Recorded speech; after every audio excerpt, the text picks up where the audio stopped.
伫咧西班牙传出 AI 性犯罪，被告30名少女互偷摕相片，透过 AI 所创造出因赤身裸体相片，伫咧网络顶头流传，致使因受到创伤。警方目前查到上报有11名少年人牵涉案件，不过这澳洲目前是无具体法规来规范 AI， 加上这寡涉案人拢无到14岁，恐惊是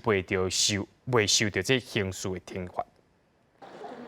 西班牙南方一个小镇最近传出 AI 性犯罪，有28个少女互偷摕社群媒体的生活相片，用过 AI 软体制作大量赤身相片来对外公开，致使精神受到打击，有人佫惊到唔敢出门。Y claro, muchas chicas completamente aterrorizadas, con una crisis de ansiedad tremenda, porque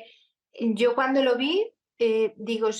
porque conozco el cuerpo de mi hija, si yo no lo conozco, no tengo narices de saber si esto es real o no es real.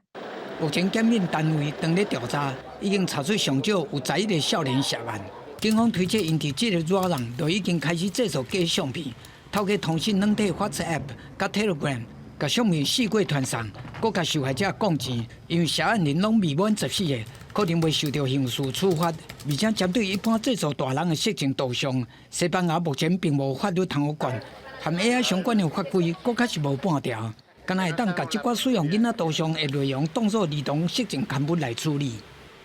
The other thing is the question of the liability of those that create the tool, the AI tool. In this case, we are waiting for the European law, AI Act, also CAI Convention from Council of Europe, several instruments that I believe are totally necessary to regulate this kind of tools. 虽然受害少女的家长有组成自救会来对踪后续的问题，现阶段也无法度知影有偌侪人摕到即寡假相片，因惊即寡相片会去互传送去色情网站，对少女的身心状况会造成负面的影响。公视新闻杨岩编译。